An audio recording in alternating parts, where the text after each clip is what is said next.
क्या आपको पता है कि दुनिया की सबसे बड़ी चोरी कब हुई थी? ये कोई बैंक डकैती नहीं थी, ना ही ये कोहिनूर की हीरे की चोरी थी, बल्कि आपके ठीक सामने, आपके फोन के अंदर, आपके आइडियाज और आपके डेटा की चोरी। फेसबुक को 10 मिलियन यूजर्स तक पहुंचने में 852 दिन लगे थे और ट्विटर को 780। लेकिन मार्केट में एक नया ऐप आता है थ्रेड्स के नाम से, जो सिर्फ 7 घंटे में 10 मिलियन और 5 दिन में 100 मिलियन यूजर्स अपनी जेब में डाल लेता है। कैसे? क्या मार्क जकरबर्ग कोई जीनियस बिजनेसमैन है या फिर सिलिकॉन वैली का सबसे बड़ा डिजिटल माफिया? आज आपको सोशल मीडिया बिजनेस का वो काला सच पता चलने वाला है जिसे सुनने के बाद अगली बार जब भी आप लोग अपना फोन उठाएंगे तो आपको डर लगेगा, क्योंकि आज हम बात करेंगे उस इंसान की जिसने सिर्फ 2 रूल्स पर अपना साम्राज्य खड़ा किया है। या तो कंपटीशन को खरीद लो या फिर उसे कॉपी करके बिल्कुल खत्म कर दो। हम सब बचपन से सुनते आ रहे हैं कि मार्क जकरबर्ग ने हार्वर्ड के एक छोटे से कमरे में फेसबुक बनाया, लेकिन ये आधा सच है। सच तो ये है कि मार्क जकरबर्ग फेसबुक का असली आइडिया क्रिएटर है ही नहीं। साल 2003 हार्वर्ड यूनिवर्सिटी के 3 दोस्त कैमरन विंकलवॉस, टाइलर विंकलवॉस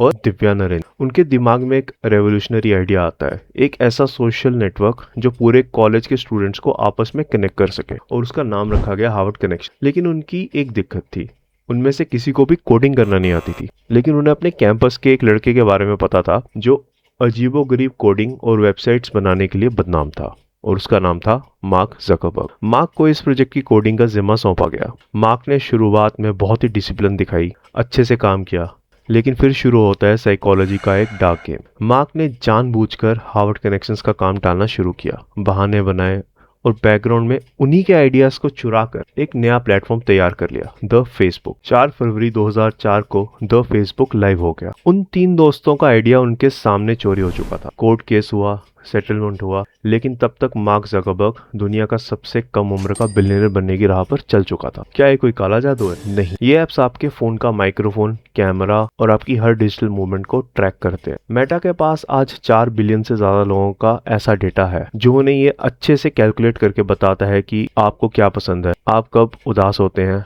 आप कितना कमाते हैं और आपको कब क्या बेचा जा सकता है। जकरबर्ग आपको आपसे बेहतर जानता है और इसी डेटा के दम पर वो इंसान दिमाग को मैनिपुलेट करता है। जब भी दुनिया में कोई नया सोशल मीडिया ऐप आगे बढ़ने की कोशिश करता है तो जकरबर्ग उसे अपनी राह का पत्थर मानता है, और यही काम आता है उनका बिजनेस मॉडल, बाय, कॉपी और किल। इंस्टाग्राम के लॉन्च होने पर भी जकरबर्ग को यही चीज महसूस हुई थी कि वो फेसबुक को मार सकता है, तो तुरंत उन्होंने अपनी पैसे की पावर दिखाई और $1 बिलियन का ऑफर दिया और इंस्टाग्राम अपनी जेब में डाल लिया। 2012 में स्नैपचैट के साथ भी उन्हें यही लगा था और उन्होंने उसके फाउंडर इवान स्पीगल को भी $3 बिलियन का ऑफर किया था, लेकिन इवान ने मना कर दिया। फिर क्या हुआ? जकरबर्ग ने स्नैपचैट का core feature, stories, filters same to same copy किया और अपने तीनों ऐप्स फेसबुक, इंस्टाग्राम और व्हाट्सएप पर डाल दिया। स्नैपचैट वहीं बर्बाद हो गया। 2008 में ट्विटर को भी खरीदने की कोशिश की गई थी। जब बात नहीं बनी तो सालों बाद जकरबर्ग ने ट्विटर का क्लोन ऐप उतार दिया,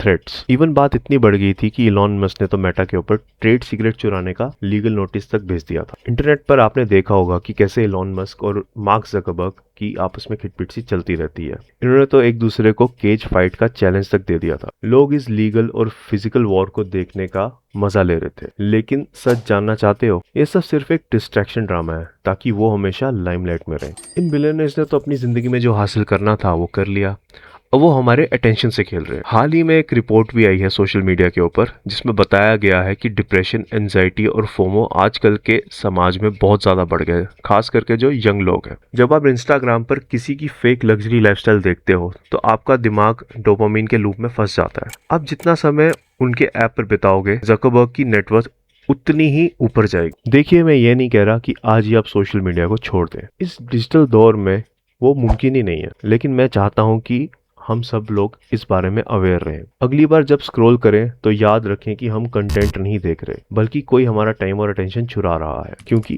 what we consumes shapes our future. जो हम आज देख रहे हैं, मार्क जकरबर्ग एक चालाक बिजनेसमैन है या सच में एक डिजिटल माफिया? अपने थॉट्स मुझे नीचे कमेंट्स में जरूर बताना ताकि हमारी कम्युनिटी इस बारे में बात कर सके। वही हमारा कल तय करेगा। वैसे आपको क्या लगता है? और अगर पैसे के वो डार्क सीक्रेट्स आपको जानने हैं जो मिडिल क्लास से हमेशा छुपाए जाते हैं, तो राइट वाली वीडियो पर अभी क्लिक करें। मिलते हैं वहीं।